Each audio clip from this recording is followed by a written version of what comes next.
Tahimik ang paligid ng compound sa Quezon City tuwing alas 6 ng umaga. Isang pamilyar na tunog ng bukas ng gripo at ang pagpatak ng tubig sa lumang timba ang tila araw-araw na musika sa umaga ni Mang Ernesto.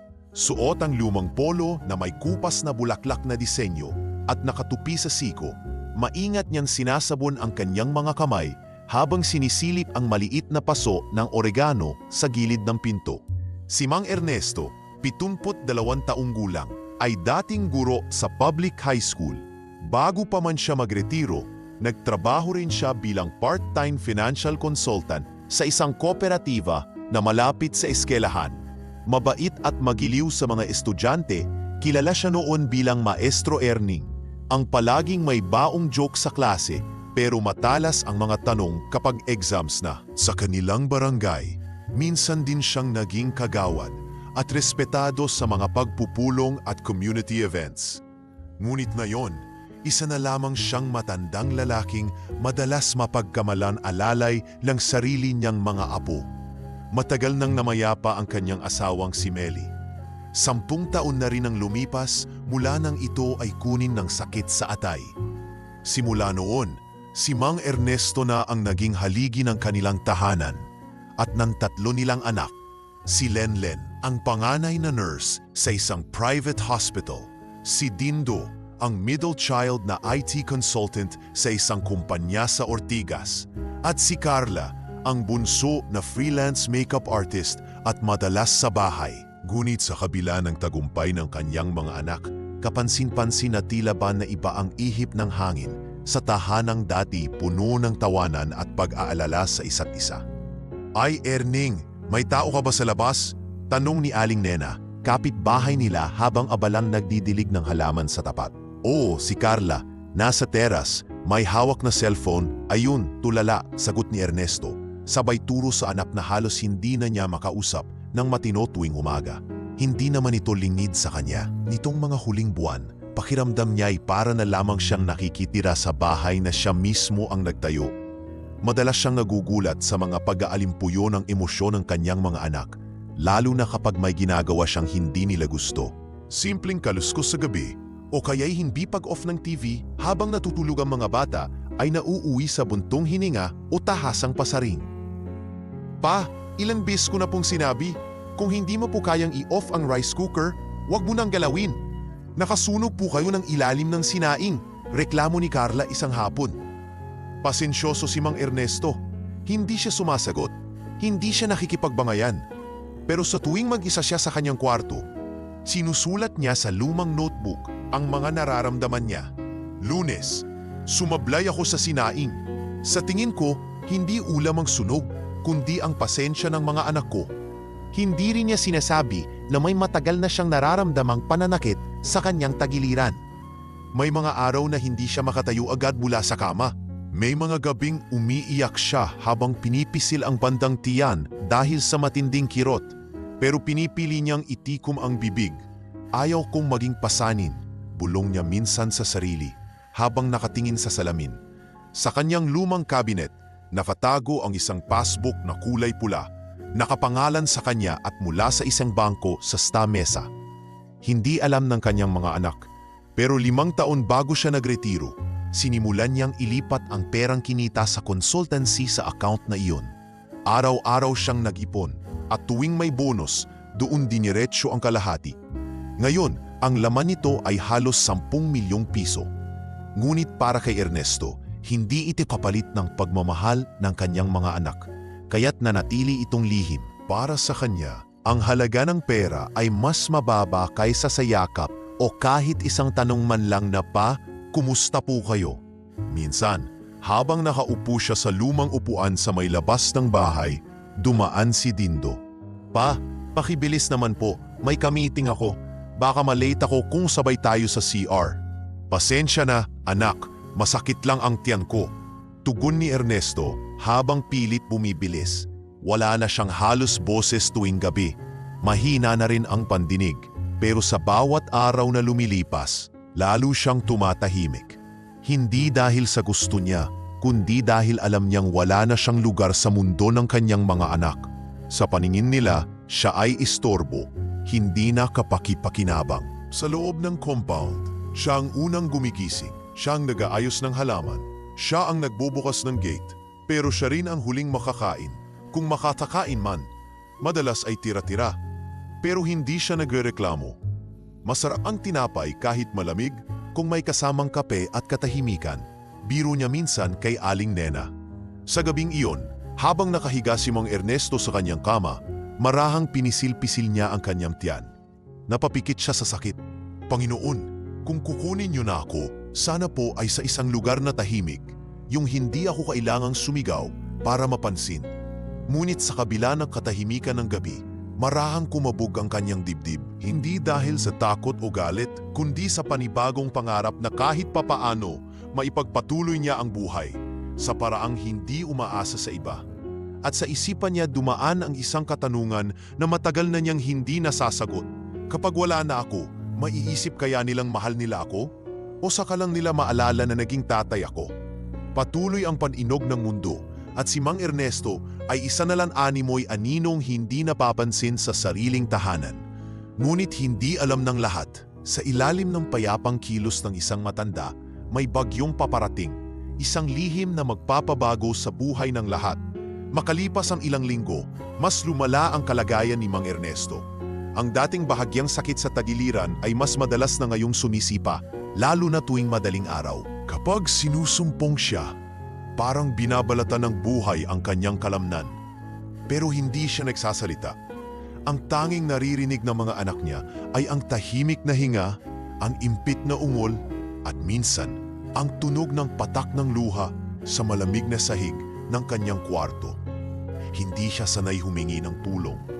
Mas lalong hindi siya sanay na walang sumasagot kapag tinatawag niya ang kanyang mga anak. Pero nitong mga nakaraang araw, tila ba lumayo ang mundo sa kanya. Isang gabi, habang pilit na bumabangon si Ernesto mula sa kama para umihi, napadapa siya sa gilid ng aparador. "Ag, Diyos ko!" bulong niya. Subalit walang lumapit. Narinig niya ang ingay mula sa sala, tawa ng mga bata, tunog ng Netflix, at ang boses ni Carla na tila may kausap sa phone. Kinabukasan, habang nakaupo sa lamesa, tahimik lang siyang kumakain ng malamig na lugaw. Walang nagtanong kung kumusta na siya. Walang nagtanong kung nakatulog ba siya ng maayos. Sa sumunod na araw, dumating si Lenlen mula sa night shift sa ospital. Pagpasok pa lang nito sa bahay, umirap na agad.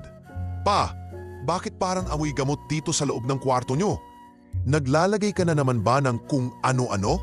tanong niya habang pinapaypayan ang ilong. "Nilagyan ko lang ng Vicks ang likod ko." "Anak, sumasakit kasi," sagot ni Ernesto ng mahina. Pero hindi na siya pinakinggan pa ni Lenlen. Tumuloy na ito sa taas.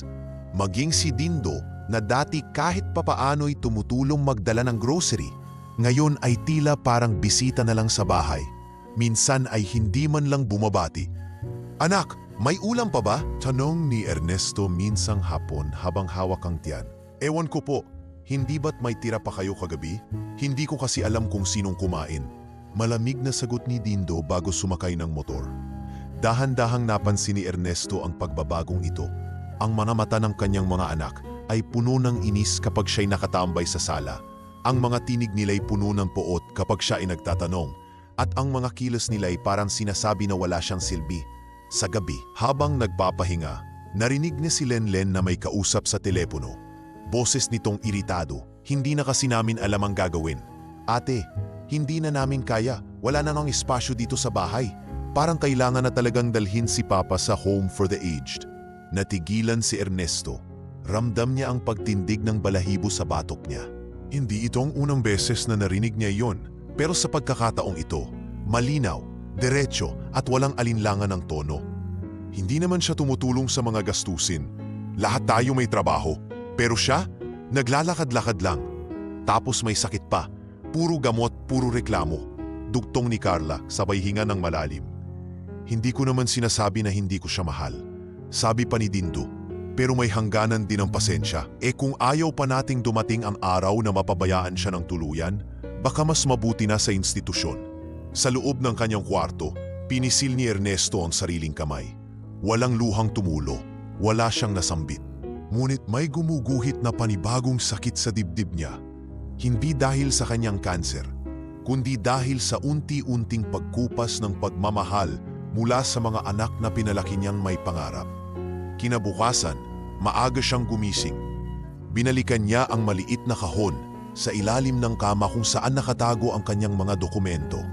Mga birth certificate ng mga anak, ang titulo ng lupa sa probinsya ng kanyang ama, at ang passbook na may laman na 10 milyon. Isa-isa niyang hinaplos ang mga papel para bang tinatanong ang sarili kung sapat pa bang mga alaala ito para mapatawad ang mga anak niya.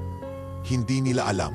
Mahinang bulong ni Ernesto habang pinupunasan ng alikabok sa ibabaw ng passbook. Noong araw ring iyon, lumabas siya at bumili ng ilang sobre at plastic envelope. Nilagyan niya ng label ang bawat sobre: medical records, property, savings, at liham. Sa huling sobre, isinulat niya ang ilang pangungusap gamit ang ballpen na halos ayaw na gumana. Kung dumating ang oras na hindi ko na kayo makasama, gusto kong malaman yon na mahal ko kayo. Kahit hindi niyo na ako kinikilala bilang ama. Hindi ko kayo sisingilin. Pero sana, sa huling pagkakataon, maalala niyo kung paano ko kayo pinalaki. Hindi para pagsilbihan ako, kundi para mahalin ako bilang ako. Sa mga sumunod na araw, si Ernesto ay tila mas naging tahimik pa kaysa dati. Hindi na siya lumalabas ng bahay. Hindi na rin siya kumakain sa lamesa. Mas madalas na lang siyang nakatingin sa pader na para bang may minamarka siyang hindi nakikita ng iba. Isang hapon, habang naroon siya sa teras, umupo si Carla sa harap niya. "Pa, ano bang plano niyo sa mga susunod na buwan?" Tanong nito, medyo nailang. "Plano?" ulit ni Ernesto. "Opo, kasi pa, may isa akong kaibigan. Nagtatrabaho sa isang private home for elderly. Malinis doon, may mga nurse. Hindi ka na mahihirapan doon." Tahimik lang si Ernesto. Hindi siya tumutol. Hindi rin siya sumang-ayon. Sa kanyang isip, alam niyang papunta na siya sa isang panibagong yugto ng kanyang buhay. Isa kung saan ang lahat ng pamilyar ay magiging banyaga at ang dating tahanan ay isa na lang alaala. Ngunit bago pa man maganap ang lahat ng iyon, may bagay siyang kailangang ihanda. Hindi para sa sarili niya, kundi para sa araw na mapagtanto ng kanyang mga anak ang halaga ng ama nilang itinuring nilang pasakit. Isang gabi ng tag-ulan ang tila naging paminsang saksi ng pagputol ng ugnayang hindi man lang nasusuklian ng pagpapahalaga. Walang kaabog-abog, dumagundong ang kulog sa langit habang tinangka ni Mang Ernesto na abutin ang baso ng tubig sa tabi ng kanyang kama. Nanginginig ang kanyang kamay. Sa bawat pag-inat ng kanyang mga daliri ay nararamdaman niya ang matalim na tusok ng sakit sa kalamnan. Sa ibaba ng bahay, rinig niya ang mga yabag ni Lenlen habang binubuksan ang ref. Kasunod nito ang pagkabasag ng isang bagay, isang baso. Tumigil ang mga yabag, sandaling katahimikan, at saka sumigaw si Lenlen. "Pa, ano ba to? Bakit iniwan mo na naman tong baso sa gilid ng counter?" Sigaw nito habang akmang papasok sa kwarto ni Ernesto. "Baba, ako nga anak, pasensya na. Hindi ko na po nabalik." Sagot ng matanda, halos hindi marinig. "Hindi lang yan pa, lagi ka na lang ganyan. Puro pasensya, puro palusot. Hindi ka na nga tumutulong, ikaw pa nagkakalat." Dagdag ni Lenlen habang halos mabitawan ang walis na hawak niya. Tahimik na umiling si Dindo habang nakaupo sa sopa. Suot pa ang earphones. Ngunit nang marinig ang galit ng ate, tumayo ito at sumabat. "Lenlen, tama na. Wala rin namang saysay ang pagsasabi natin sa kanya eh. Hindi na niya naiintindihan karamihan ng sinasabi natin. Paulit-ulit, nakakapagod din." Hindi mapapagsalita si Ernesto. Ang mukha niya ay walang ekspresyon. Ngunit ang loob niya ay para bang pinupunit. Lumingon siya kay Carla na noon ay palabas ng banyo. Nag-aayos ng buhok sa salamin. "Ano Carla? Ako na naman ba ang mali?" Mahinang tanong niya. Ngunit hindi sumagot ang bunsong anak. Sa halip, tumingin lang ito sa kanya ng saglit. Sabay yuko at lumakad palayo. Wala man lang salitang iniwan. Ilang sandali pa, bumalik si Lenlen. May bit-bit na malaking eco bag. Sa loob nito'y inilagay niya ang ilan sa mga damit ni Ernesto. "Kung ayaw mong tumigil pa, Baka mas mabuti pang dito ka muna tumira sa ibang lugar. Hindi na talaga ito gumagana para sa ating lahat. Wala na tayong peace of mind sa bahay. Napapikit si Ernesto. Hindi siya nagalit, hindi siya sumigaw. Tinitigan lang niya ang bag na tinatahi-tahi ng kanyang anak. Saan ako pupunta, anak? Tanong niya, bagamat alam niyang wala ng puwang para sa paliwanag. Saan man, basta hindi muna dito. Ayaw na rin namin. Umambun na sa labas. Mabilis ang pagdilim ng langit at ang hangin ay tila nanlalamig sa paraan na hindi lang pisikal. Si Ernesto ay dahan-dahang tumayo. Pinilit iwasto ang pagkakayuko ng likod sa kabila ng sakit. Kumuha siya ng lumang backpack at inilagay ang ilang mga gamot, ang kanyang journal at ang passbook na palihim niyang itinago sa bulsa ng kanyang lumang jacket. Walang sumama sa kanya palabas ng bahay. Wala man lang nagtangkang magdala ng payong o mag-alok ng kahit kaunting tulong. Nakatayo lang ang tatlong anak niya sa salas. Pinagmamasdan siyang naglalakad palabas. Animoy estranghero na matagal nang nanapili sa kanilang tahanan. Paglabas sa gate, sinalubong siya ng malamig na ambon. Walang taxi, walang tricycle, walang bus. Pero may isang karinderyang bukas sa kanto, maliit at hindi kapansin-pansin. Dito siya dumiretso, tinakpan ng ulo gamit ang supot ng eco bag. Sa karinderya, nakaupo ang may-ari na si Aling Gloria, isang balingkinitang babae sa edad 58 na may maamong muka. Erning, ikaw ba yan? Diyos ko, basang-basa ka na, sigaw nito habang pinapapasok si Ernesto sa loob. Opo, Gloria, pasensya ka na, walang ibang masisilungan. Sagot ni Ernesto habang nilalapit ang mga kamay sa maliit na kalan. Anong nangyari? Saan ka galing? Hindi ba't kasama mo ang mga anak mo? Saglit siyang natahimik. Tumingin siya sa sahig, kinagat ang labi. Sa bandang huli, umiling siya at tumingin kay Aling Gloria. Hindi na ako bahagi ng bahay na yon, Gloria. Pasensya ka na kung istorbo ako. Hinila ni Aling Gloria ang bangkito sa gilid at pinaupo si Ernesto. Tinakpan siya ng tuwalya at iniabot ang mainit na sabaw. Erning, hindi kita pababayaan. Pwedeng dito ka muna. May lumang kwarto sa likod. Di man marangya, pero hindi ka magugutom. Lumuha si Ernesto, hindi dahil sa lungkot, kundi sa kabutihang hindi niya inasahan sa panahong akala niya ay wala na. Kinagabihan, habang nakahiga sa maliit na kutson sa sulok ng karinderya, isinulat niya sa kanyang journal na wala na ang tahanan, ngunit hindi ang pag-asa. May mga tao pa ring handang nakinig kahit hindi mo sila kaano-ano. Kinabukasan, bumalik siya sa bangko sa stamesa, dala ang passbook. Pinakita niya ito kay Mang Felix, ang matandang manager na dating kaklase niya sa kolehiyo. Erding, anong milagro? Bati ng matanda. Felix, kailangan ko lang siguraduhin na ligtas pa rin ang account ko rito. Hindi pa rin ito magagalaw ng kahit sino, di ba? Oo naman, hindi ba't may instruction ka na walang withdrawal maliban sa'yo? O kung sakaling wala ka na, sa tagapagmanang ideklara mo. Ngumiti si Ernesto at sumagot, ganun pa rin ang gusto ko. Walang magagalaw hanggat hindi ako mismo ang nagutos. Sa araw na iyon, inilibing niya ang huling hibla ng tiwalang natitira para sa mga anak. Ngunit sa puso niya, hindi pa rin siya galit. Hindi siya nagtanim ng hinanakit. Gusto lang niya ng katahimikan, ng dignidad, ng puwang sa mundong pinili siyang kalimutan. Sa maliit na kwarto sa likod ng karinderya, muling huminga si Mang Ernesto. Hindi bilang tatay na itinakwil, kundi bilang taong nagsisimulang bumuo ng panibagong buhay. Kahit sa edad na 72. Makalipas ang 3 araw mula ng puwersahang palayasin si Mang Ernesto sa sariling bahay, ila naninibago pa rin ang kanyang katawan sa bago niyang gising. Hindi na tunog ng mga bata o yabag ng anak ang gumigising sa kanya, kundi ang amoy ng bagong lutong sinangag mula sa maliit na kusina ng karinderya. Madilim pa, pero mulat na ang mga mata niya, hindi dahil sa sigla, kundi dahil sa pag-iisip kung anong dapat unahin sa araw na iyon. Habang nakaupo siya sa bangkito, nakapatong ang tuhod sa maliit na mesa, inabot niya ang lumang pitaka at sinilip ang natitirang laman. 300 piso at isang resibo ng gamot mula sa health center. Matagal na rin niyang gustong magpa-check up, pero palagi niyang inuuna ang mga mas kailangang gastusin. Sa totoo lang, hindi siya sigurado kung gusto pa ba talaga niyang malaman ang lagay ng kanyang kalusugan. Ang alam lang niya, bawat araw ay may kasamang hapdi, hilo, at pananakit ng tagiliran. Ngunit sa araw na ito, may mahalaga siyang layunin. Kailangang siguruhin niyang ligtas pa rin ang perang itinabi niya sa bangko, ang natatangi niyang yaman at marahil ang huling pamana niya sa mundong ito. Maaga siyang nagbihis. Suot ang lumang polo na may sira sa bulsa at kupas na pantalon, sabay bitbit ng maliit na sling bag kung saan nakalagay ang passbook. Umalis siya ng karinderya nang hindi na abutan ni Aling Gloria. "Pasensya na, Gloria, bulong niya sa hangin.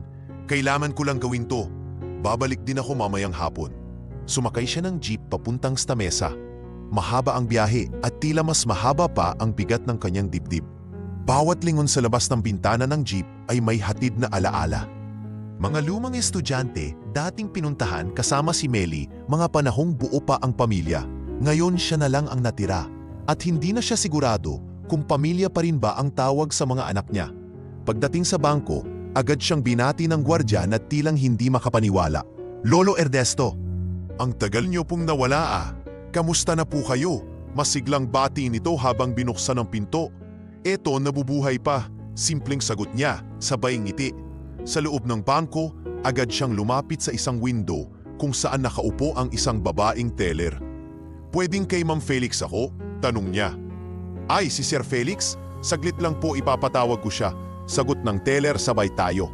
Ilang minuto pa'y lumabas si Felix, matanda na rin, halos kaedad niya. Medyo napapanot, may salamin. At palaging nakaitim na sinturon kahit saan siya magpunta. "Erning," masigla nitong bati. "Ang tagal mong hindi nagpakita. Akala ko lumipat ka na ng probinsya." Ngumiti si Ernesto at sumagot, "Sa ibang klaseng probinsya siguro." Sabay silang naupo sa opisina ni Felix. Doon inabot ni Ernesto ang passbook. "Felix, andito pa ba lahat?" "Siyempre naman," sagot nito habang binubuksan ang computer. "Walang bawas, hindi rin nagalaw. As per instruction mo, napa-freeze ang withdrawal. Walang kahit sinong pwedeng kumuha, kahit anak mo pa."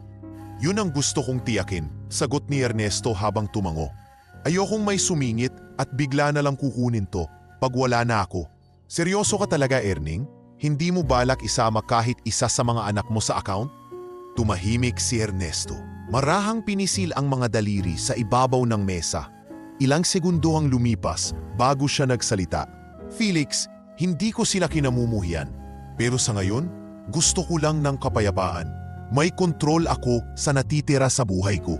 Yung hindi ko na kailangang magpaliwanag." Tumango si Felix sabay hawak sa balikat ni Ernesto. "Intindihin mo na lang, matagal mo silang binuhay. Baka ito naman ang panahon para buhayin mo ang sarili mo."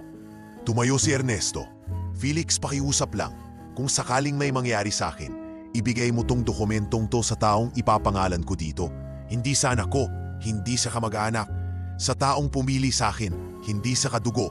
Sige, Erning, ipapalagay ko sa safety deposit box. Sabihin mo lang kung kanino." Naglabas si Ernesto ng isang maliit na sobre. Doon nakasulat ang pangalan ni Nico, isang batang ilang araw pa lang niyang nakikilala. Pero tila mas may puso pa kaysa sa mga pinanggalingan niya. Hindi pa niya ito binabanggit sa kahit sino. Pero sa panahong yon, alam niyang may isang nilalang sa mundo na pinapahalagahan pa rin siya kahit hindi niya ito tinuruan o pinalaki. Paglabas ng bangko, magaan ang kanyang pakiramdam. Para bang natanggalan siya ng isang mabigat na tali sa leeg. Pagbalik niya sa karinderya, saktong naghahain ng tanghalian si Aling Gloria. "Saan ka ba nagpunta at parang may lihim ng ngiti ang mukha mo?" tanong nito habang iniabot ang pinggang may ginisang munggo. "Wala, nagpasariwa lang ng mga alaala at siniguradong hindi ako basta mawawala nang hindi naiiwan ang tama." Kinagabihan, habang nakaupo siya sa gilid ng karinderya, pinagmamasdan ang mga batang naglalaro sa kalsada. Napansin niyang may batang lalaking nakaupo sa gilid ng kariton, tila gutom na gutom. Nilapitan niya ito at tinanong, "Anak, kumain ka na ba?" Umiling ang bata. "Hindi pa po, Lolo. Baka mamaya pa kami bigyan ni Mama." Umupo si Ernesto sa tabi nito, sabay abot ng tinapay mula sa bulsa ng kanyang bag. "Kahit papano, may makakain ka muna ngayon," sabay ngiti. Ngumiti rin ang bata at agad na lumapit sa kanya. Mula sa distansya, pinanood sila ni Aling Gloria.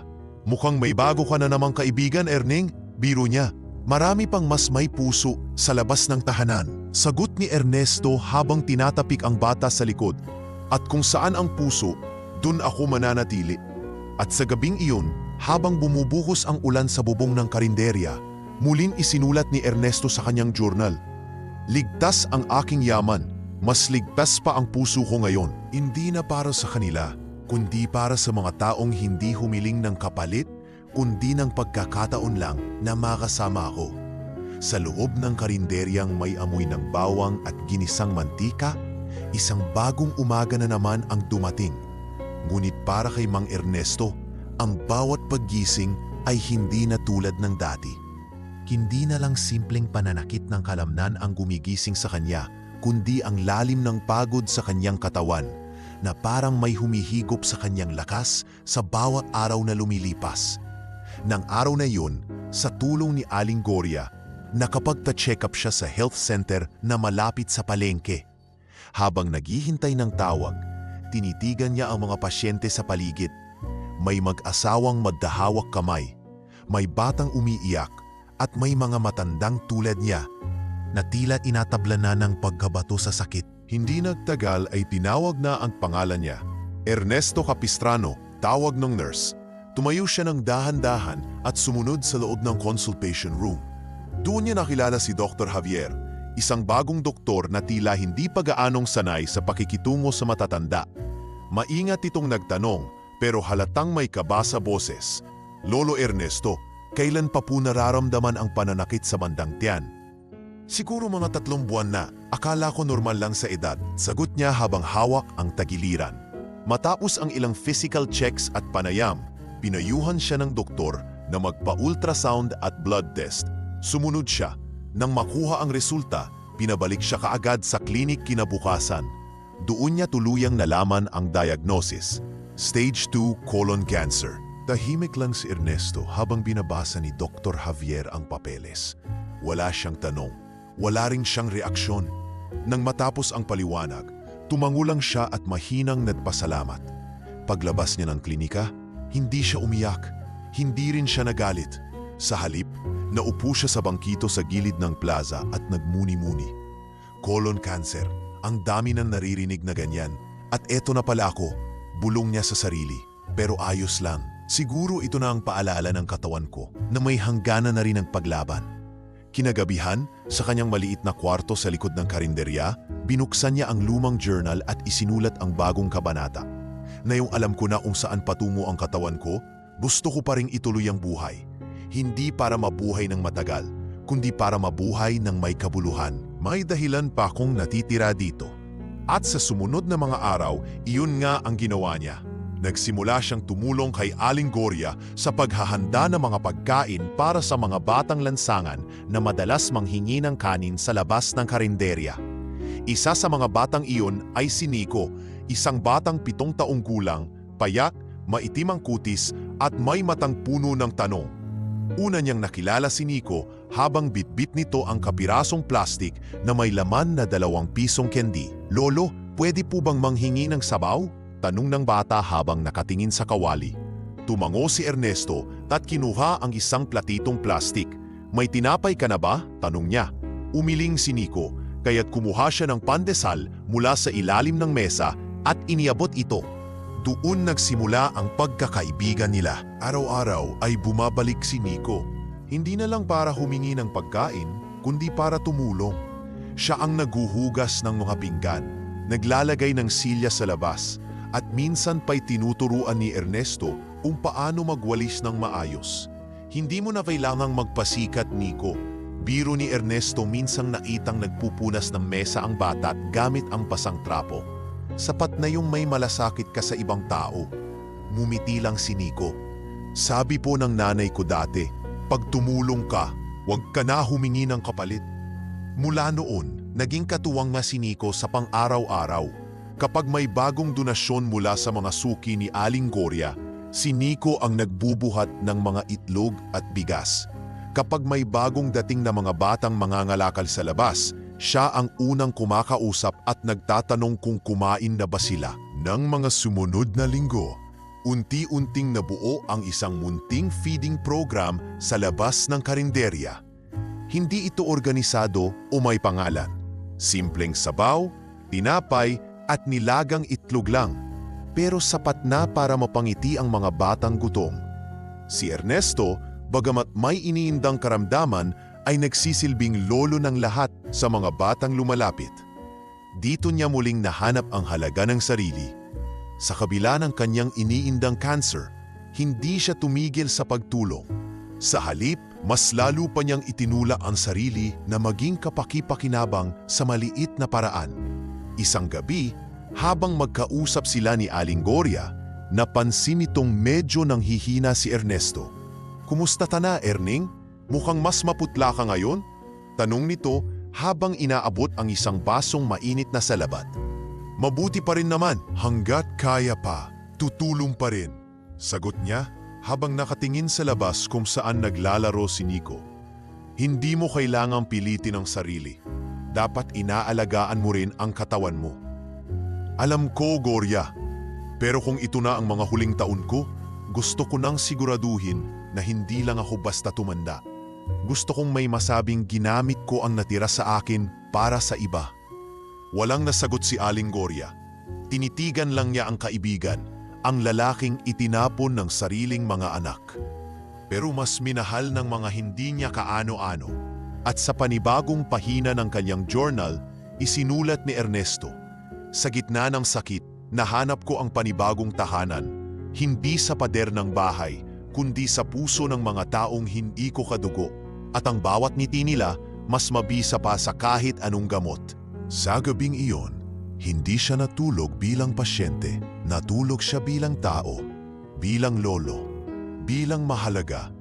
Makalipas ang ilang linggo, unti-unti nang nababago ang takbo ng araw-araw ni Mang Ernesto. Bagamat hindi nawawala ang kirot sa kanyang tagiliran, tila mas magaan ang bawat umaga. Sa halip na sakit ang bumungad sa kanya sa paggising, mas nauuna ng sumagi sa isipan niya ang mga batang masayang humihingi ng pagkain, ang tinig ni Nico na laging nangungulit tuwing almusal, at ang munting tawanan na naririnig niya sa labas ng karinderya. Sa kabila ng kanyang kalagayan, nadama niya ang panibagong layunin, ang maging haligi ng kabutihan sa isang komunidad na tila nakakalimutan ng lipunan. Isang araw, habang nag-aayos siya ng mga tinapay sa mesa, dumating si Nico, pawisan pero masigla. "Hello, Ernie. Nakita ko po yung vlogger na nag-feature ng mga taong tumutulong sa lansangan. Nandun po siya sa kanto, nag-i-interview na nagtitinda ng mais." Masiglang kwento ng bata. "Naku, baka mapansin ka rin, Nico. E di ikaw na ang bagong artista." Biro ni Ernesto habang tinatapik sa balikat ang bata. Ngunit hindi lang pala si Nico ang mapapansin. Kinahaponan, habang abala si Ernesto sa pamumudmud ng lugaw sa mga batang nakapila sa harap ng karinderya, napadaan ang nasabing vlogger, si Jomar Calapis, isang kilalang content creator na gumagawa ng dokumentaryo tungkol sa mga ordinaryong bayani sa kalsada. Nakasuot ito ng simpleng t-shirt at may dalang kamera habang sinisilip ang mga eksena sa paligid. Nang makita ni Jomar si Ernesto, napahinto ito. "Sir, kayo po ba ang naghahanda ng mga pagkain dito araw-araw?" tanong niya habang nakangiti. "Oho, ako nga. Ako na rin ang tagahugas, tagauhan ng itlog at tagatimpla ng kape," sagot ni Ernesto na may biro sa boses. Nagpakilala si Jomar at nagtanong kung maaari bang ma-feature si Ernesto sa kanyang vlog. Sa unay tumanggi si Ernesto. "Ay, wag na siguro, Hijo. Wala naman akong kwento na kasing ganda ng iba mong nakausap. Luma na ang kasaysayan ko," sagot niya. Ngunit makulit si Jomar.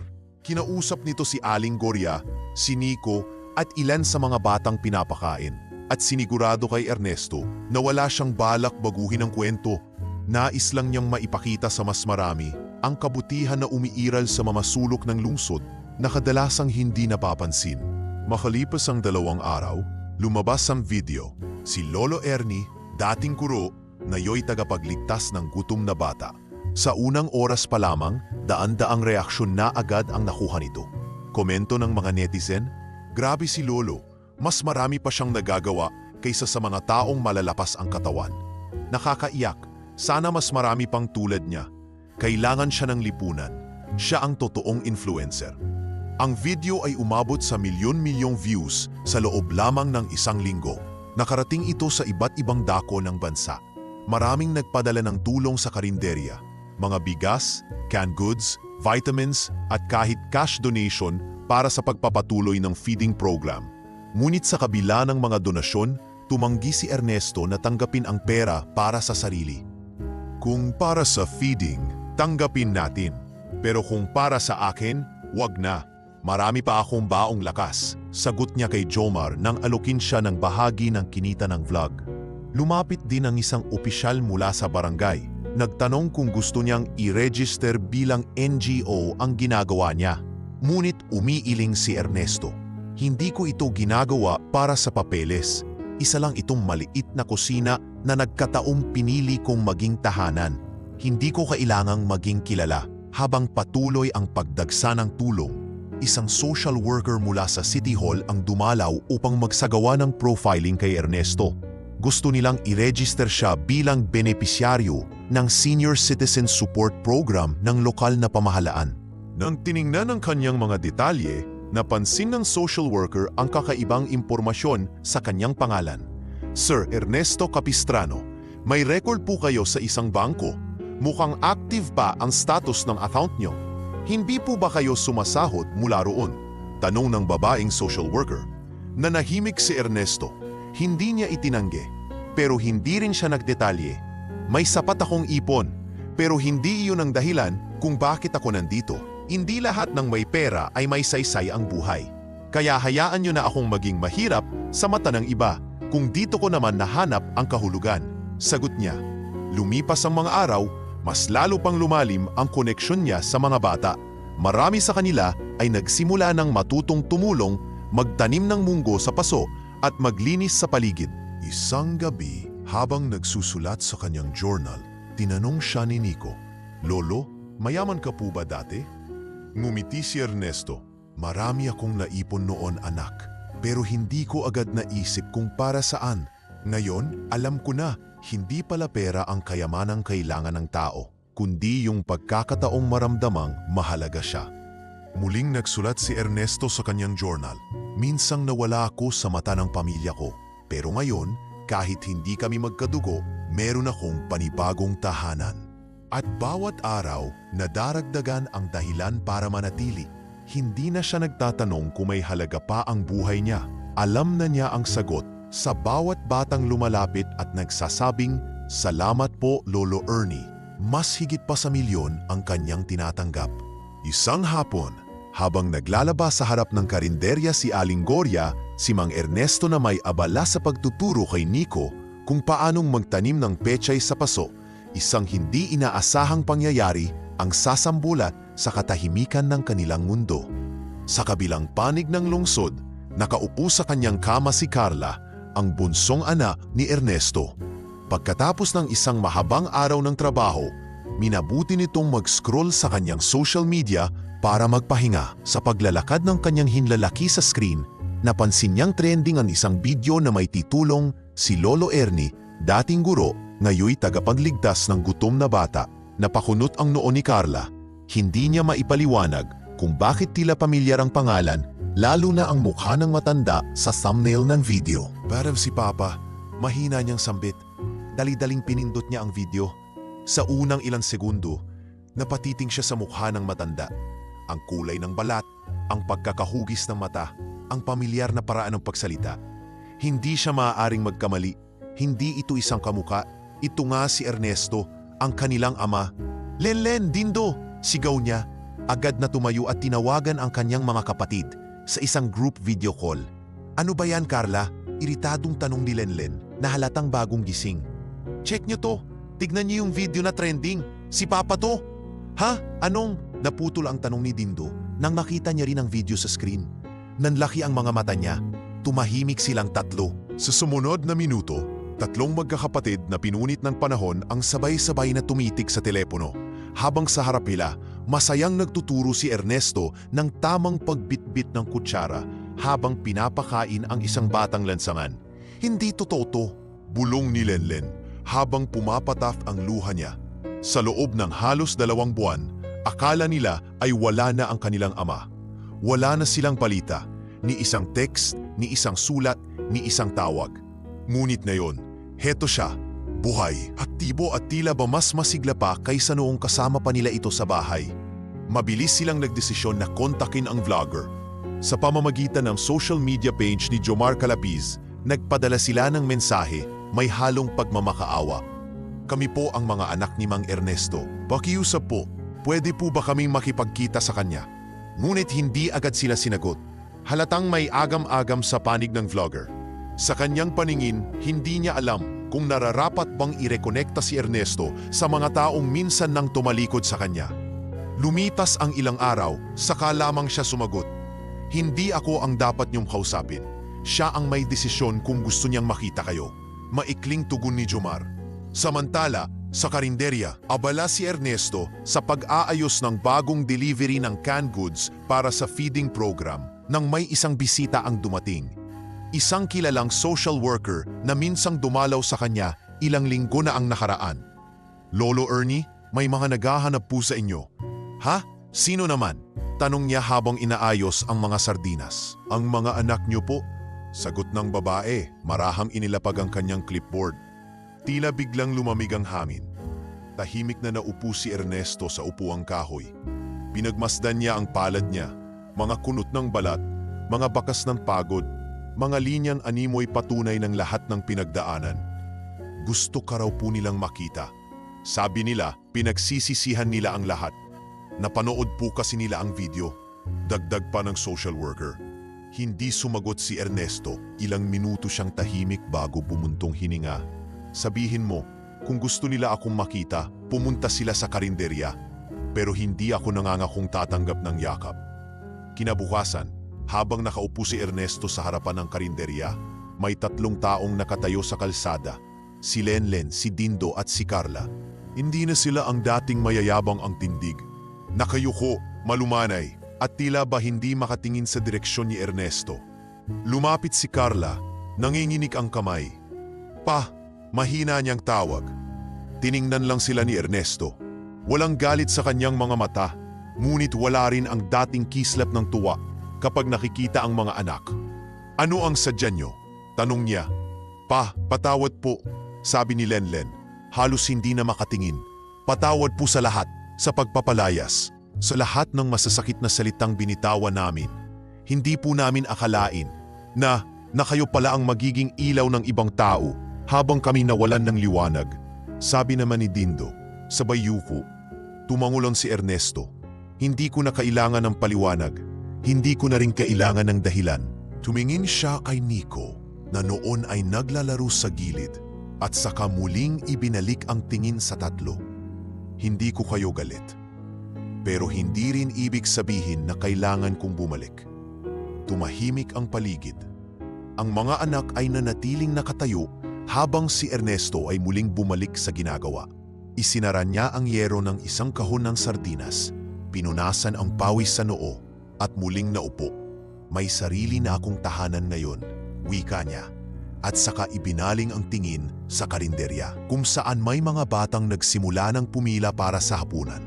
At doon, sa gitna ng init ng hapon at bigat ng katahimikan, unti-unting nauunawaan ng kanyang mga anak ang lalim ng sugat na hindi kayang pagalingin ng paghingi ng tawad lamang. Na may mga pintuang isinara nila at kahit sinong kumatok, minsan ay hindi na talaga muling bumubukas. Matapos ang maiksing pag-uusap sa labas ng karinderya, hindi na bumalik sina Lenlen, Dindo at Carla sa loob ng 1 linggo. Para kay Mang Ernesto, sapat na ang pagkikita nilang iyon.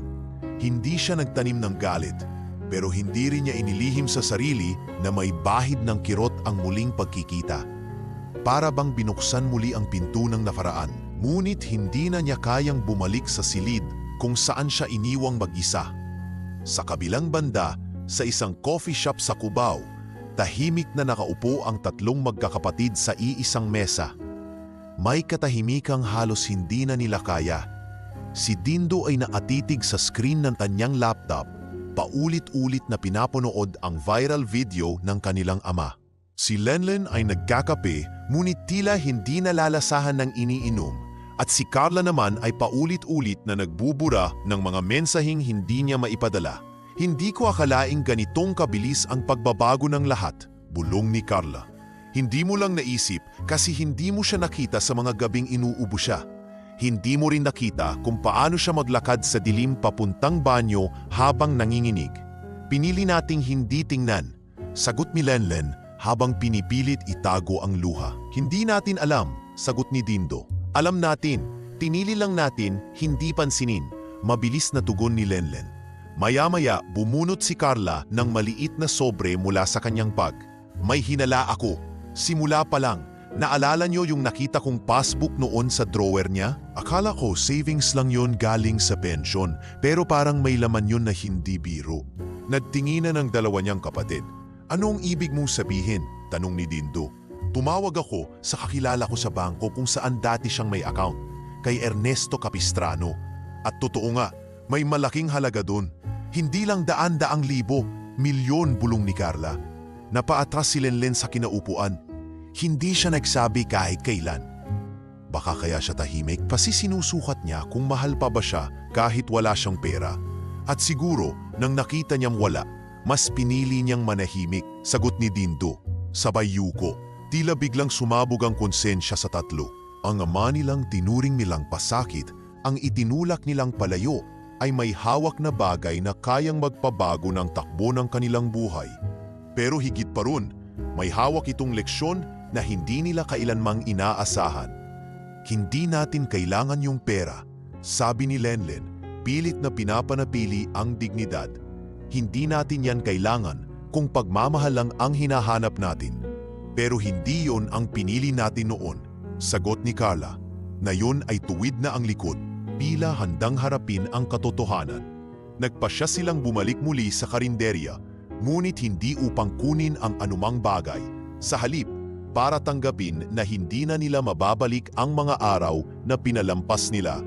Ngunit sa muling pagharap nila kay Ernesto, isang bagay ang pumigil sa plano nila. Pa, gusto po namin kayong alagaang ngayon. Bumalik po kayo sa bahay, kahit kami na lang po ang mag-adjust, sabi ni Lenlen habang nakaupo sa tabi ni Ernesto sa bangkito sa harap ng karinderya.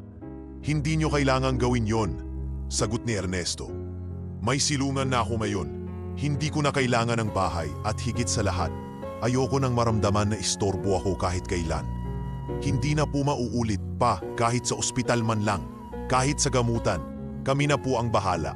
Hindi po kayo mag-isa ngayon, sabi ni Carla habang humahawak sa braso ng ama. Ngunit hindi sumagot si Ernesto. Tiningnan lang niya si Nico, na noon ay may hawak na tabut tumutulong magdilig ng mga halaman sa gilid ng karinderya. Minsan, sa taong hindi mo inakala, mas nadarama mo ang pag-aalaga kaysa sa mga taong dapat sanay kaagapay mo. Mula pa noon, bulong niya, napatingin si Dindo sa bata. Sino siya, pa? Siya ang batang araw-araw lumalapit hindi para humingi, kundi para tumulong. Hindi ko siya pinuruan na mahalin ako, pero pinili niya, sagot ni Ernesto. Muling naupo si Ernesto at huminga ng malalim. Kung talagang gusto ninyong tumulong, may mas kailangan ng tulong kaysa sa akin, wika niya, habang inilabas ang isang maliit na envelope mula sa bulsa. Anong laman yan? Tanong ni Lenlen. Listahan ng mga bata rito sa komunidad. Yung iba, hindi na nakakapasok sa paaralan. Yung iba, isang beses lang kumakain sa isang araw. Kung may gusto kayong patunayan, unahin niyo sila. Hindi na sumagot ang mga anak. Alam nilang tama ang ama. At sa muling pagtanggap nila ng papel na iyon, ramdam nilang iyon ang bagong panata na kailangang tuparin. Hindi para makuha ang tiwala ni Ernesto, kundi para maisaayos ang mundong winasak nila noon. Kinagabihan, habang nakahiga si Ernesto sa kanyang kutson, nilapitan siya ni Nico. Lolo Ernie, kanina po may 3 taong umiiyak sa gilid. Sino po sila? Ngumiti si Ernesto. Mga taong natutong umiyak hindi dahil sa sakit, kundi dahil sa pagsisisi. Minsan, kailangan mo munang mawala sa kanila para matutunan nilang hanapin kung anong tunay na mahalaga. At sa kanyang journal, isinulat niya, hindi ko sila itinakwil. Pinili ko lang huwag ipilit ang sarili sa mga pusong hindi pa handang magmahal. At ngayong handa na sila, sana'y mas piliin nilang mahalin ang iba, hindi lang ako. Lumipas ang ilang linggo matapos ang emosyonal na muling pagkikita ni Mang Ernesto at ng kanyang mga anak. Sa kabila ng pagpupursige ng mga ito na muling mapasama ang kanilang ama sa kanilang mga buhay, nanatili si Ernesto sa kanyang simpleng buhay sa likod ng karinderya. Sa kanya, hindi sapat ang mga salita upang hilumin ang sugat na iniwan ng pagkakalimot. Ngunit hindi niya isinara ang puso. Pinili niya lang munang tahakin ang landas kung saan siya'y tunay na kapakipakinabang. Kasama si Nico, mas lalong lumalim ang kanyang pagmamahal sa bagong tahanan ng puso. Mula sa simpleng feeding sa karinderya, may isang bagong ideya ang umusbong mula sa kanyang obserbasyon. Nico, napansin mo ba? Marami tayong ginagamas araw-araw sa likod, pero puro damo lang, walang saysay. Wika ni Ernesto habang nagwawalis sa gilid ng lote. Opo, Lolo, sabi nga po ni Aling Gloria, sayang daw yun. Pwede raw taniman. Sagot ni Nico, sabay tuon ng mata sa lupaing bakante. Doon nagsimula ang simpleng pangarap, isang urban garden na magbibigay hindi lang ng pagkain, kundi ng trabaho at pag-asa sa mga batang lansangan, mga nanay na walang hanap buhay, at mga katulad ni Ernesto na muling naghahanap ng silbi. Bumili si Ernesto ng ilang pakete ng binhi mula sa palengke. Pechay, mustasa, kamatis, sili. Nagtanim sila ni Nico gamit ang mga sira-sirang balde, lumang styrofoam box, at kahit lumang timba. Hindi mafinis ang umpisa. Ilang binhi ang hindi tumubo, may ilang paso ang natumba kapag bumabagyo. Pero sa bawat araw na lumilipas, natututo sila. Unti-unti, ang lupa sa likod ng karinderya ay nabalutan ng luntiang tanim at nagsimulang lumapit ang mga kapitbahay. Lolo Ernie, pwede rin po ba kaming magtanim? Tanong ng isang nanay mula sa kabilang kanto. Bakit hindi? Basta ang may sipag, may tanim. At ang may tanim, may kakainin. Sagot niya sabay ngiti. Sa loob lamang ng isang buwan, naging kilala ang likod ng karinderya bilang hardin ni Lolo Ernie. May kanya-kanyang paso ang mga bata at nanay. May nag-alok ng compost. May nagbigay ng hose para sa pagdidilig. Sa tulong ng mga donasyong dati ay para lang sa feeding program, nakapag-set up sila ng maliit na shade tent at pahingahan. Nang malaman ito ng barangay, agad silang nagpadala ng mga opisyal upang suriin ang proyekto. Nagulat ang mga ito sa nakita. Isang dating bakanting lote na puno na ngayon ng halaman, may sistema ng patubig, may compost pit, at may simpleng silid-aralan sa gilid kung saan nagtuturo si Ernesto ng mga basic na kaalaman sa pagtatanim. Sir Ernesto, ito po'y karapat-dapat na kilalanin, ani ng kapitana. Isusumiti po namin ang hardin ni Lolo Ernie bilang modelo sa buong distrito. Ayaw sanang tumanggap ng papuri ni Ernesto. Ngunit sa panahong iyon, mas mahalaga ang layunin kesa sa hiya. Hindi ito tungkol sa akin. Ito ay tungkol sa kung paano pwedeng mabuhay muli ang mga pinabayaan. Gaya ko, tugon niya. Ilang araw matapos iyon, ginanap ang isang barangay awarding sa covered court. Tumalo ang mga opisyal ng lungsod, mga guro at maging ilang reporter na dati nang nagko-cover sa vlog tungkol sa kanya. Doon tinanggap ni Mang Ernesto ang gawad paglingkod sa komunidad, isang parangal para sa mga matatandang naging inspirasyon sa lokal na pamahalaan. Sa gitna ng entablado, habang hawak ang plake, sandaling tumahimik si Ernesto. Tumingin siya sa mga nakaupo sa unahan at doon niya nakita ang kanyang mga anak. Nakaupo sa pinakagilid sina Lenlen, Dindo at Carla, tahimik, mapagpakumbaba. Hindi nila inaasahan ang eksenang iyon, ngunit pinili nilang dumalo upang suportahan ang ama. Pagkababa ni Ernesto ng entablado, sinalubong siya ni Carla. Pa, ang ganda po ng ginawaan niyo. Hindi ko alam kung paano niyo nagawa lahat ng ito. Hindi rin naman ito lahat galing sa akin, anak. Galing ito sa mga taong piniling makinig, makisama at magmahal. Gaya ni Nico, gaya ng mga nanay dito, gaya ng mga batang dati gutom, at gaya na rin ninyo na unti-unting natututong bumalik. Sagot niya habang kinitingnan ang garden mula sa di kalayuan. Lumapit si Dindo, may hawak na envelope. Pa, may maliit kaming donasyon, galing sa kumpanyang pinagtratrabahuan ko, para sa expansion ng garden. Tinanggap yun ni Ernesto at iniabot kay Aling Gloria. O, ikaw na ang bahala dito. Gamitin nyo kung saan mas makakabuti. Sa huli, isang bagay ang naging mas malinaw para sa lahat ng naroon. Ang karunungan at malasakit ay hindi nalalanta tulad ng dahon sa taginit. Kapag inalagaan, ito'y lumalago at tumutubo sa puso ng kahit sino, anuman ang edad, estado sa buhay o pagkakamaling nagawa. Habang papalubog ang araw, muling naupo si Ernesto sa kanyang bangkito. Hawak ang notebook kung saan niya isinulat ang bagong pahina ng kanyang buhay. Katabi niya si Nico at sa harap nila ay ang mga batang abala sa pag-aalaga ng tanim.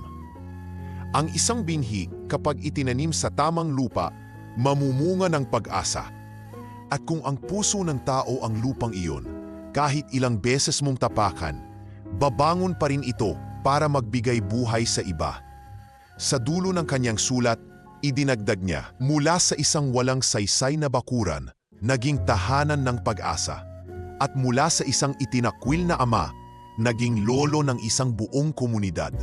Matapos ang pag-usbong ng hardin ni Lolo Ernie, tila lalo pang tumatag ang panibagong buhay na binuo ni Mang Ernesto sa komunidad. Araw-araw, puno ng halakhak ang paligid ng karinderya. May mga batang nagtatanim, nagbubungkal at nagtutulungan. Ang dating walang saysay na lote ay ngayoy parang oasis sa gitna ng sikip at gulo ng lungsod. Ngunit kahit anong ganda ng paligid, hindi na itatago ang unti-unting pagbagsak ng katawan ni Ernesto.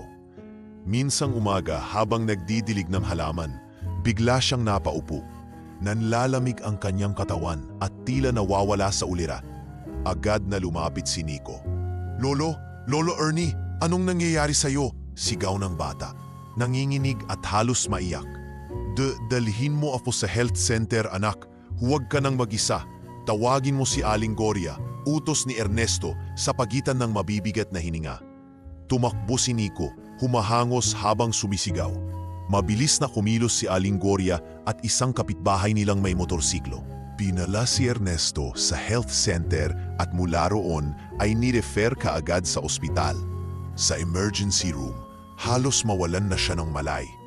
Pagkapasok sa ward, sa isang lumang silid sa ikatlong palapag, napag-alaman ng doktor na lumala na ang kanyang cancer.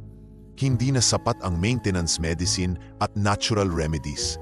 Kinakailangan na siyang operahan o kahit man lang isailalim sa palliative care upang maibsan ang sakit. Nang dumating ang kanyang mga anak na agad inabisuhan ang ospital, hindi na nila mapigil ang kanilang emosyon. Si Carla ang unang pumasok sa silid. Namumugto ang mga mata nito. "Pa, nandito na po kami, hindi na po kayo mag-iisa," mahina niyang sabi habang pinupunasan ang pawis ng kama. Sumunod si Dindo na agad na kinausap ang doktor tungkol sa plano ng gamutan. Si Lenlen naman ay tahimik lang sa isang sulok, hawak ang prayer booklet, pilit na itinatago ang pag-iyak. Pagkalipas ng ilang oras, nang medyo humupa ang sakit na dulot ng gamot, kinausap ni Ernesto ang kanyang mga anak. Nakaupo siya sa kama, nakasandal sa unan habang ang tatlo'y nakaupo sa gilid. "Alam niyo ba, ngayon ko lang ulit naramdaman na may pamilya ako sa kwarto," mahinang sambit niya. "Pero huwag kayong mag-alala, hindi ko kayo sinisisi." "Pa?" sabay-sabay nilang tugon, ngunit pinigilan sila ng kamay ng ama. "Hindi ko kayo galit, mga anak, pero hindi ko rin maipapangakong maibabalik ang dati," dagdag niya. "Tanggap ko na kung anong nangyari, pero ang mahalaga sa akin ngayon, hindi yung babalik kayo para sa akin, kundi yung sana sa pag-alis ko may matutunan kayo sa lahat ng ito." Hindi mapigilan ni Lenlen ang pagpatak ng luha.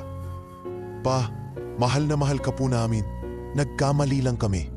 Nadala ng pagod, ng pressure, ng sariling mundo. Pero di namin sinasadyat na ituring kang pabigat." Umiiyak na wika niya. "Alam ko," simpleng sagot ni Ernesto. "At kung ako'y may kasalanan din, siguro yun ay ang pagiging tahimik ko, na hindi ko kayo kinausap ng mas maaga." Ilang araw matapos iyon, inipon ni Ernesto ang kanyang mga anak sa kanyang tabi. May hawak siyang envelope, isa na namang sulat. Ngunit bago niya ito ibigay, nagsalita muna siya. "May isinulat akong testamento, hindi para ipamahagi ang yaman ko, kundi para malaman niyo kung ano talaga ang iniwan ko. Kalahati ng ipon ko, ibinilin ko na sa barangay para sa proyektong itinayo natin ni Nico. At yung natira, para sa mga batang tulad niya na walang sinumang masasandalan. Wala po kayong iniwan para sa amin? Tanong ni Dindo, hindi bilang reklamo kundi bilang pag-unawa. Wala akong iniwang pera, pero sana naiwanan ko kayo ng aral, ng halimbawa, ng pamana na hindi kayang ubusin ng panahon. Sagot niya, si Nico, na tahimik na nakatayo sa may pinto ng silid, ay nilapitan ni Ernesto at pinatabi sa kama. Anak, salamat sa lahat ng pagmamahal mo sa akin. Hindi mo kailanman tinanong kung sino ako o kung anong meron ako. Tinanggap mo lang ako bilang ako. At sa puso ko, ikaw ang totoong tagapagmana. Wika niya habang hawak ang kamay ng bata. Kinagabihan, habang mahimbing ang tulog ng lahat, muling nagsulat si Ernesto sa kanyang journal. Hindi ako natatakot sa kamatayan. Ang kinatatakutan ko lang ay ang mamatay ng walang saysay. Pero ngayon, alam kong hindi ako mawawala sa mundo na ito na walang naiwan. Ang paghihirap ko ay naging dahilan ng bagong simula ng iba. Makaraan ng ilang araw, isinagawa ang simpleng seremonya para sa mga taga-suporta ng hardin ni Lolo Ernie. Ipinakilala ng barangay ang balak na gawing permanenteng proyekto ito. May opisyal na pondo at sariling tauhan. Habang iniabot ang Certificate of Recognition kay Ernesto, hindi na siya makatayo. Nakasalampak siya sa wheelchair, ngunit ang kanyang mga mata ay puno ng ningning. Si Carla ang nagtulak ng kanyang upuan patungo sa entablado. Sa harap ng lahat, si Ernesto ay tahimik lamang, ngunit bago siya ibaba, binuksan niya ang bibig at nagsalita. Wala kayong ideya kung anong halaga ng isang basong tubig, ng isang pungkos ng mustasa, ng isang yakap, ng isang kamusta ka, hanggang sa mawalan kayo ng pagkakataong ibigay ito. At saka siyang umiti. Pero habang buhay pa kayo, habang may pagkakataon pa, piliin niyo na. Huwag niyong hintayin mawala ang mga taong mahalaga para lang matutunan kung paanong mahalin sila. Ilang linggo pa ang lumipas. Lumala ang sakit ni Ernesto. Mas mahirap na siyang gisingin. Mas madalang na siyang magsalita. Ngunit kahit humihina na ang katawan niya, ramdam na ramdam pa rin ang kanyang presensya sa bawat sulok ng karinderya, sa hardin, at sa mga bata. At sa bawat araw na lumilipas, mas pinagtitibay ng kanyang mga anak ang pangakong iniwan niya na hindi na sila muling magpapabaya. Na ang kapatawaran ng isang ama ay hindi dapat masayang, kundi dapat itanim, pagyamanin at ipamana rin sa iba. Tahimik ang ospital sa madaling araw. Isang malamig na hangin ang dumadaloy sa silid ni Mang Ernesto. Tila paalala ng papalapit na wakas. Sa tabi ng kanyang kama, mahigpit na hawak ni Nico ang kanyang kamay. Halos hindi na kumikilos si Ernesto. Manipis na ang hininga at ang kanyang katawan ay para nang nilalamon ng pagod ng panahon. Ngunit sa kabila ng paghina ng kanyang katawan, nanatiling maliwanag ang kanyang mukha. May kapayapaan sa kanyang mga mata. Lolo, huwag po kayong matakot. Nandito lang ako, mahinang bulong ni Nico habang pinapahira ng noo ng matanda gamit ang malinis na panyo. Ang mga anak ni Ernesto, si Lenlen, Dindo at Carla ay naroon rin. Hindi sila umalis mula nang nagsimula ang kritikal na kondisyon ng kanilang ama 2 araw na ang nakalipas. Sa mga gabing iyon, halos hindi rin sila natutulog. Palitan sila sa pagbabantay. Si Carla, ang pinakamatagal sa tabi ng kama, laging handang tumulong sa mga nurse. Laging may bitbit na pasangbimpo. Laging umiiyak sa tahimik. Pa, sana naririnig niyo pa kami, bulong niya. Hindi po namin kayo kayang mawala, pero kung pagod na po kayo, kung gusto niyo na pong magpahinga, ayos lang. Basta po wag niyong kalimutang mahal na mahal namin kayo. Hindi na sumagot si Ernesto. Pero biglang gumalaw ang kanyang mga daliri. Tila sinasagot ang sinabi ng anak. Sa sulok ng silid, si Dindo ay nakaupo sa silya, tila tahimik na nagdadasal. Sa kanyang kamay ay hawak ang rosaryo ng kanilang ina, na minsang iniwan ni Ernesto sa kanya. Samantalang si Lenlen nakatitig sa labas ng bintana. Pinipigilan ang mga luha habang pinanood ang pagliwanag ng langit. Ang pagsikat ng araw na tila paalam ng isang kaluluwa. Eksaktong alas 6 ng umaga, bumagal pa lalo ang paghinga ni Ernesto. At sa huling sandali, dumilat siya. Tiningnan niya si Nico, ngumiti ng marahan, at saka bumulong. "Salamat anak." At saka siya pumikit. Wala nang sumunod na hininga. Tumigil ang kanyang dibdib sa pagtaas. Isang natakagaan na katahimikan ang lumukob sa silid. Wala ni isa ang agad nagsalita. Si Nico lang ang humawak ng maigpit sa kamay ni Ernesto. Saka sumubsob sa dibdib nito habang tahimik na umiiyak. "Lolo, wag po," hikbi ng bata. Si Carla ang unang lumapit, niyakap si Nico at hinaplos ang ulo nito. "Pahinga ka na pa. Salamat sa lahat," ulong niya. Habang pinipirmahan ng doktor ang death certificate sa labas ng silid, iniabot ng isang nurse ang isang notebook, ang personal na journal ni Ernesto na palaging kasama sa kanyang kama. Agad itong inabot ni Lenlen. Naupo sila sa may gilid ng kama at sa kamarahang binuklat ang mga pahina. Marso 4, nais ko sanang ang huling alaala nila sa akin ay hindi ang sakit na meron ako, kundi ang buhay na pinili kong itayo kahit iniwan nila ako. Marso 17, hindi ako galit sa mga anak ko. Hindi ko sila kayang kamuhian. Gusto ko lang sanang malaman nila na hindi ko sila hinintay na magbago para patawarin ko sila. Matagal ko na silang napatawad. Pagkabasa ni Dindo sa linyang iyon, hindi na niya napigilan ang pag-iyak. Napasubsub siya sa balikat ni Carla. "Paumanhin pa, sana mas maaga namin to nabasa," sabi niya. Sa mga susunod na araw, inihatid sa huling hantungan si Mang Ernesto. Walang marangyang kabaong, walang mamahaling bulaklak. Sa halip, pinaligiran siya ng mga batang tinuruan niyang mangarap, ng mga nanay na natulungan niya magtanim, ng mga amang naging inspirasyon niya sa pagbabalik ulo, at na mga opisyal ng barangay na tinuturing siyang haligi ng pagbabago. Habang binababa ang kanyang labi sa hukay, binasa ni Nico ang isang sulat na isinulat niya para kay Lolo Ernie. "Lolo, hindi po kita kadugo, pero kayo po ang pinakaminahal kong tao sa mundo. Tinuruan mo po akong hindi lang kumain, kundi mangarap. Hindi ko po kayo makakalimutan. Pangako po aalagaan ko ang hardin. Pangako po ipagpapatuloy kong sinimulan mo." Sa parehong araw, ipinasa ng mga social worker ang natitirang sulat ni Mang Ernesto sa kanyang mga anak. Isa itong huling pamamaalam. "Mahal kong mga anak, kung nababasa niyo ito, marahil wala na ako. Pero huwag kayong malungkot. Ang buhay ay hindi tungkol sa kung anong iniwan nating bagay, kundi kung anong alaala. Sana maalala niyo ako hindi bilang pasakit, kundi bilang ama na kahit sa huli pinili pa ring maniwala sa kabutihan ng tao. Ipagpatuloy niyo ang pagmamahal sa iba. Huwag kayong matakot magmahal, kahit paminsan kayo ang masasaktan. Mahal ko kayo, kahit kailanman hindi ko yun ipinagsigawan." Nilagdaan ito ng simple ngunit matatag na lagda, Pa Ernesto Capistrano. Sa sumunod na linggo, ginunita ng barangay ang alaala ni Mang Ernesto sa pamamagitan ng paglalagay ng pangalan niya sa hardin. Lolo Ernie Park, halaman ng pag-asa. Mula sa isang ordinaryong buhay, naging simbolo siya ng pagbangon, ng kapatawaran at ng tunay na kahulugan ng pagiging ama.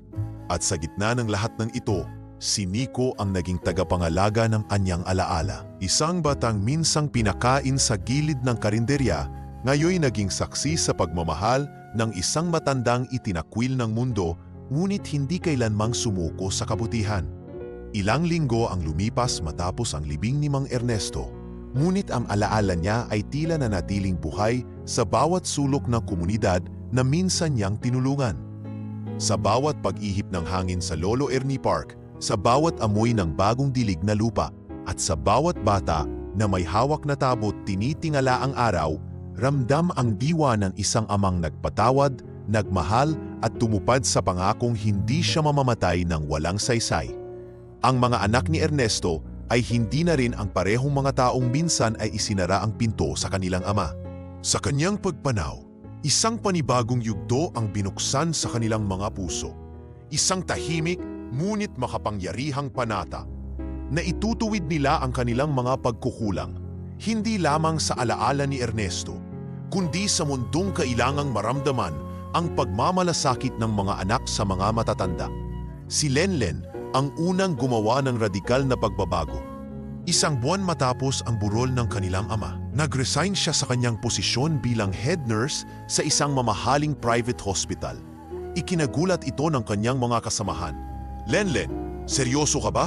Ang tagal mong pinaghirapan tong posisyong to," sabi ng kasamang doktor. "Hindi na ito ang gusto ko ngayon." Mahinang sagot ni Lenlen habang inaayos ang kanyang mga gamit. "Matagal na akong may lisensyang tumulong. Pero ngayon ko lang naiintindihan kung sino talaga ang dapat kong unahin." Lumipat si Lenlen sa isang public school sa kanilang lungsod bilang school health coordinator. Sa murang sahod at mahirap na kondisyon ng eskwelahan, mas madalas siyang nakasawsaw ang kamay sa gawain. Pero sa tuwing titingnan niya ang mga batang nangangailangan ng pangunang lunas, nakikita niya ang mukha ni Nico at ang alaala ng ama niyang walang sawa sa pagbibigay kahit walang hinihingi kapalit. Sa isang activity day, habang pinapahiran niya ng gamot ang gasgas sa tuhod ng isang estudyante, tinanong siya ng bata, "Ate, nurse ka po ba talaga?" Ngumiti siya at tumango. "Oo, pero mas gusto ko na ngayong tawagin akong Tita Lenlen. Mas personal, mas totoo." Samantala, si Dindo naman ay unti-unting iniwan ng corporate world kung saan siya dati abala sa mga presentation, spreadsheet at overseas meetings. Matapos ang isang buwan ng panonood sa mga video at pagbasa ng journal entries ng kanyang ama, sumali siya sa isang non-profit group na tumutulong sa mga feeding programs sa mga komunidad sa Kalakang, Maynila. Hindi ito naging madali para sa kanya. Mula sa dating air-conditioned office ay napalitan ito ng init ng araw, amoy ng lutong bigas at sigawan ng mga batang gutom. Ngunit sa bawat kutsarang nilalagyan niya ng sabaw at sa bawat batang nagsasabi ng "salamat po", mas lalo niyang nararamdaman ang kahulugan ng serbisyo. Isang araw, habang bitbit niya ang kaldero sa isang eskinita sa Tondo, tinanong siya ng isang volunteer, "Boss Dindo, dati kang IT consultant, di ba? Anong ginagawa mo rito?" Sumagot siya habang pinupunasan ng pawis. "Dati, kinokonsulta ko kung anong pinaka-episyente na sistema sa trabaho. Ngayon, kinokonsulta ko ang puso ko kung anong mas mahalaga, kita o kabutihan." Dito ko nakita ang sagot. At si Carla, ang bunso, ay nagkaroon ng pinakamalalim na pagbabago sa kanilang tatlo. Dati siyang freelance makeup artist, isang larangang malikhain ngunit walang kasiguruhan. Sa mga panahong kasama niya ang kanyang ama sa huling mga gabi nito sa ospital, natutunan niyang mahalin ang katahimikan, ang simplong pagkalinga, ang paghawak ng kamay ng isang matanda sa kanyang huling oras. Matapos ang libing, nag-apply siya bilang caregiver sa isang pribadong bahay para sa mga matatandang inabandona ng pamilya.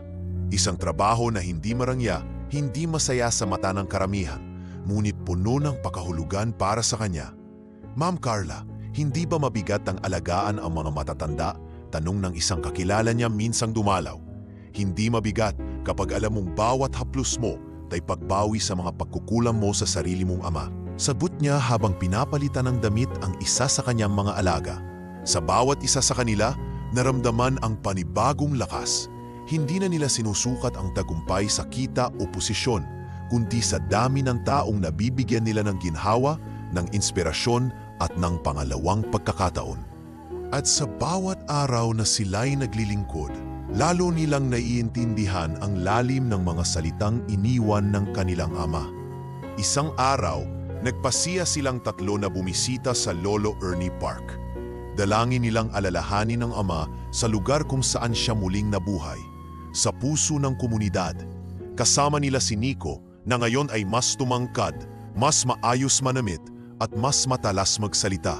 Siya na ngayon ang itinuturing na batang lider ng hardin, tagapangalaga ng mga tanim, at tagapagsalita tuwing may bisita ang barangay. Pagdating nila sa hardin, sinalubong sila ni Nico. "Mga kuya, ate, nandito po kayo." Bati nito habang bitbit ang tabo. "Kamusta ang hardin, Nico?" tanong ni Lenlen. "Ayos po, mas dumami ang nagtatanim." May mga bagong nanay po na gusto ring magtayo ng maliit na garden sa bakuran nila. Sabi nila, kung si Lolo Ernie nga nagawa ito, kami pa kaya? Nakangiting tumango ang magkakapatid. Sa araw na iyon, nagtipon sila sa ilalim ng malaking puno ng duhat sa loob ng hardin.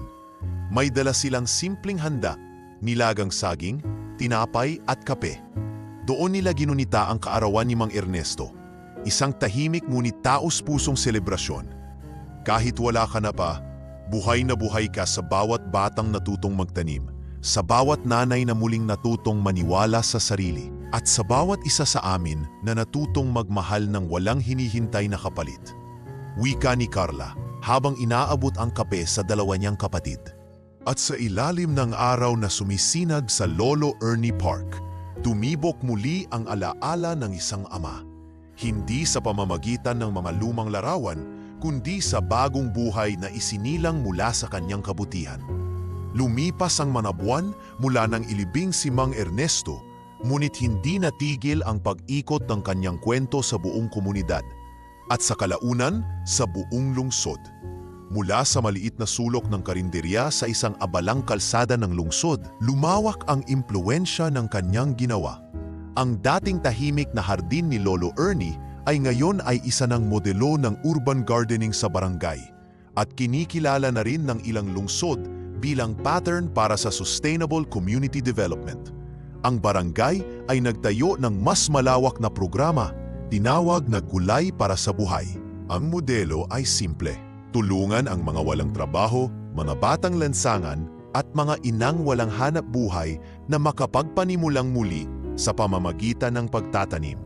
At lahat ng ito'y nagsimula sa isang matandang pinabayaan pero hindi nawalan ng layunin. Sa loob ng 6 na buwan, 3 pang barangay ang nagpasyang kopyahin ang modelo. Ipinadala nila ang kanilang mga opisyal sa Lolo Ernie Park upang personal na makita kung paano nagtagumpay ang proyektong tinayo ng isang matandang may sakit. At sa bawat bisita, isa lang ang palaging nakaharap upang ikwento ang simula ng lahat, si Nico. Lahat po ito ay nagsimula sa isang tinapay at isang tasa ng sabaw. Panimula niya sa mga panauhin. Hindi kami tinuruan ni Lolo Ernie na maging magaling. Tinuruan lang niya kaming maniwala ulit sa sarili namin. Habang dumarami ang mga komunidad na gumagaya sa proyekto, napansin din ito ng isang kilalang independent publisher. Isang araw, lumapit sa mga anak ni Ernesto si Ginang Terlita Ramos, isang editor na dating volunteer sa isang senior care facility. Napanood ko ang vlog ni Lolo Ernie, nabasa ko ang ilang artikulo, pero ang tunay na kayamanan ay narito. Sabay abot ng isang lumang notebook na pagmamay-ari ni Ernesto, ang kanyang personal na journal. Gusto naming ipalimbag ito, ani Perlita, hindi para lang kumita, kundi para may mabasa ang mga kabataang nawawala na sa direksyon, para may maalala ang mga anak na nakakalimot sa kanilang mga magulang. Matagal pinag-isipan ng magkakapatid ang mungkahi. Hindi sila agad sumagot. Pero matapos muling basahin ang journal, mga salitang puno ng kirot, pagmamahal at walang sawang pag-unawa, napagdesisyonan nilang ituloy. Lumabas ang libro makalipas ang 3 buwan. Ang pamagat, ang pag-ibig ng isang itinakwil, mga sulat ni Ernesto Capistrano.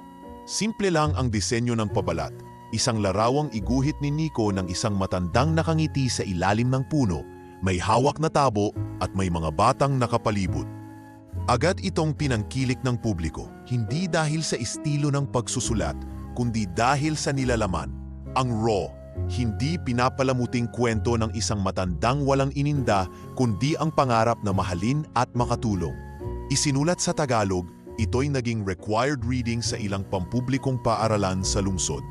Lahat ng kinita sa libro ay hindi napunta sa mga anak. Alinsunod sa huling habilin ni Ernesto, ito'y ginamit para sa mga kabataang walang tahanan na gustong mag-aral ng organic farming.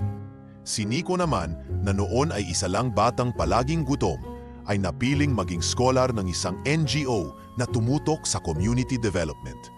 Lumipat siya sa isang boarding school, ngunit linggo-linggo pa rin bumabalik sa Lolo Ernie Park upang asikasuhin ang mga halaman at gabayan ang mga mas batang volunteer. Isang hapon, matapos ang isang seminar na idinaos sa hardin para sa mga guro at social workers, nilapitan siya ng isang guro. "Nico, ikaw ba ang nagsulat ng epilogo ng libro ni Lolo Ernie?" "Opo ma'am," sagot niya. "Napakaganda, simple lang, pero napakabigat. Bakit mo yon isinulat?" "Dahil gusto kong ipaalam sa lahat na kahit hindi mo dugo ang isang tao, kaya mo siyang mahalin ng higit pa sa sarili mong kadugo. At dahil gusto kong itanim sa isip ng mga batang gaya ko na hindi hadlang ang pagiging palaboy para mangarap," sagot niya. Sa pag-usbong ng pamana ni Ernesto, lumawak rin ang epekto ng kanyang kwento sa lipunan. Sa tulong ng ilang youth leaders at NGOs, isinulong ng ilang konsehal ang isang panukalang batas na pinamagatang Tahanan para sa Lolo at Lola Act, isang hakbang upang maprotektahan ang mga matatandang pinapaalis ng kanilang sariling pamilya. Isa ito sa mga direktang bunga ng kwento ni Mang Ernesto. Sa pagdinig ng panukala sa Kongreso, ginamit ng isang mambabatas ang ilang linya mula sa journal. "Hindi ko sila kinamuhian. Gusto ko lang malaman na kahit sa huli, pinili ko pa ring magmahal." Sa wakas, sa araw ng pag-apruba ng batas, ginanap ang isang seremonya sa mismong hardin. Doon, nagtipon ng mga guro, social workers, mga batang dating tinulungan ni Ernesto at mga opisyal ng barangay. Sa harap ng lahat, binasa ni Nico ang huling linya mula sa libro. "Ang isang buhay ay hindi nasusukat sa haba ng taon, kundi sa lalim ng pag-ibig na naiwan mo sa mundo." Maluha-luha si Carla habang pinapanood si Nico. Siya ang pamana ni Papa. Bulong niya kay Lenlen. At mas karapat-dapat pa siyang tawaging anak kaysa sa atin noon. Tumango si Lenlen. Pero kahit papano, binigyan pa rin tayo ni Papa ng pagkakataon. Hindi niya tayo isinara sa dulo. Sa halip, binuksan niya ang pintuan para matutunan natin kung paanong magmahal sa tamang paraan. At sa huling pahina ng libro, inilimbag ang dedikasyong isinulat ni Nico para kay Lolo Ernie, ang matandang tinawag ng mundo na pasakit. Ngunit sa puso ng mga bata, siya ang pinakamahalagang tao sa aming buhay. Hindi siya nag-iwan ng yaman para sa amin. Siya mismo ang naging kayamanan.